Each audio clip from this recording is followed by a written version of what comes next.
नमस्कार मित्रांनो, स्वागत आहे आमच्या यूट्यूब चॅनलवर। सकाळचीच वेळ आज पण शेणाला भुसकाट टाकून बाहेर बांधलंय।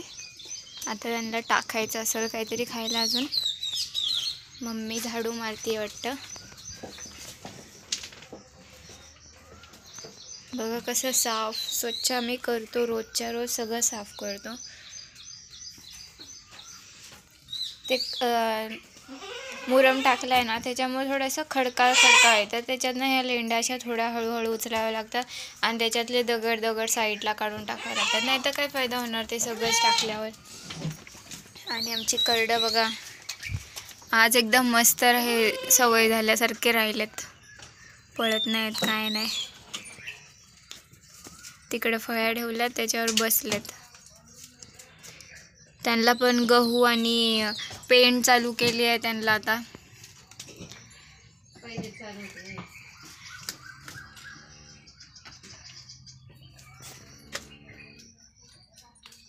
कुठली पेंड आणती तू?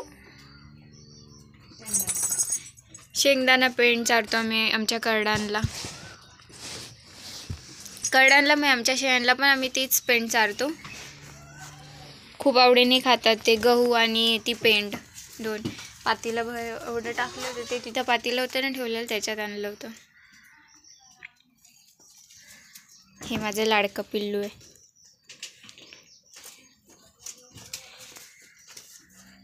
यांना आता झालेली सवय। रात्री आमच्या इथं खूप जोरात पाऊस पडत होता।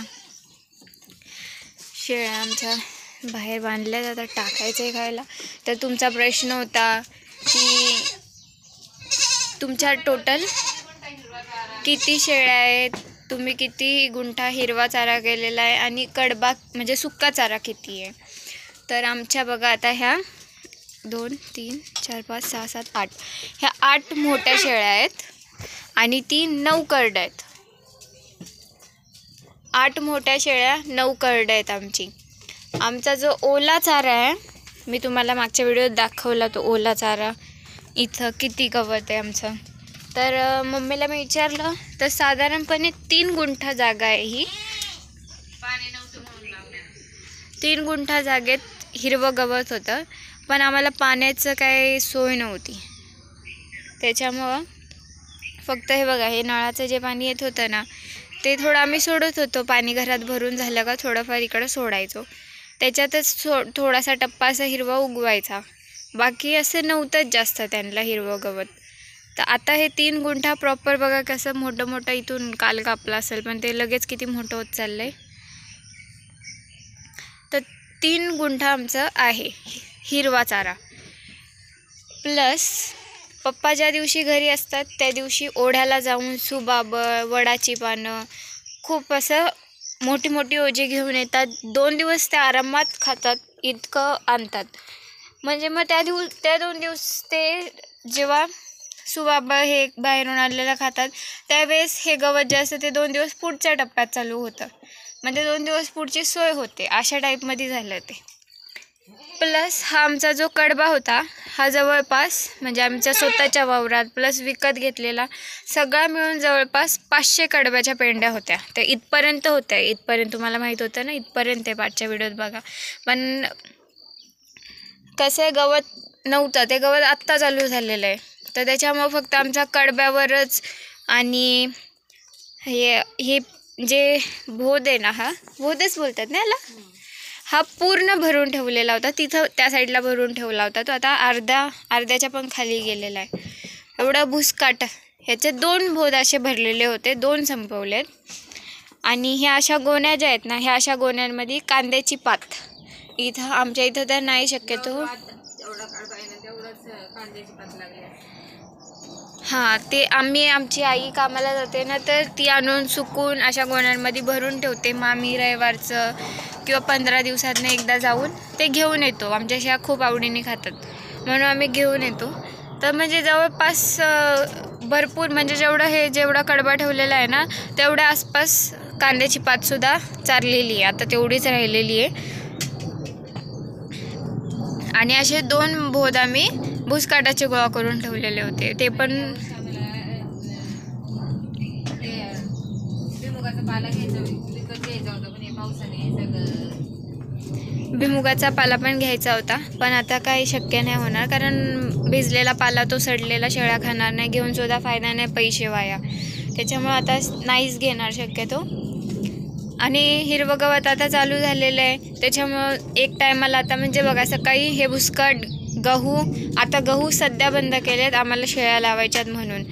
15 दिवस झालेत बंद केलेले आहेत गहू आणि पेंड, कारण ते असलं की त्या माझ्यावर येत नाही. पण त्याच्या जागी मटकी मम्मी भिजत टाकते, मोड आलेली मटकी चारते त्यांना. मग आता सकाळच्या पारी इथं पूर्ण हे जे आहे ना हे भरलेलं भुसकाटांनी भरलेलं असतं. त्या बाहेर येतात, आपल्या आपल्या जागेवर उभ्या राहून खातात. भुसकाट झालं का मग थोडा वेळ शांत बसल्याच्या नंतर आता मम्मी जाईल गवत कापून आणि मग गवताच्या म्हणजे एक ओझं गवताचं पूर्ण त्यांना खायला. त्याच्यानंतर पाणी पाजल्याच्या नंतर मग कडब्याची एक पेंडी पूर्ण.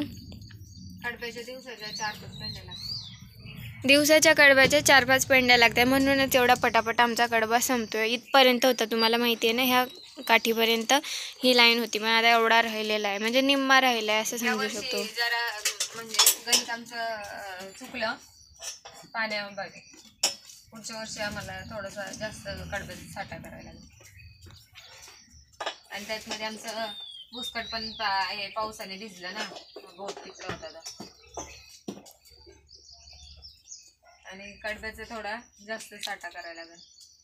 आणि व्यवस्थित म्हणजे कडबा रचायला झाकून ठेवायला अशी जागा व्यवस्थित करायला लागेल, म्हणजे व्यवस्थित होईल. आणि जरा ह्यांना मोकळ्या कशा ठेवायच्या हा हे करतोय आम्ही.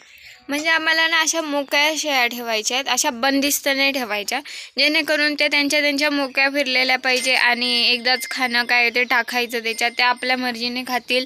साईडला कुठेतरी पाणी ठेवायचं, ते पाणी आपोआप पितील, असं आम्हाला करायचं आहे. पण अजून आम्ही बघतोय की कसं एरिया मॅनेज होईल, कारण कसं आहे आता ह्यांना मोकळ्या सोडल्या ना, ह्या डायरेक्ट ह्याच्यावर जाऊन उड्या मारून इथं जाऊन खायला सुरू करतात. मग त्यांनी तसं नाही केलं पाहिजे, हे खाणं सगळं पॅक असलं पाहिजे. आणि मग ते असे इकडं एवढ्या एरियात अशा आईस्पेस फिरतील.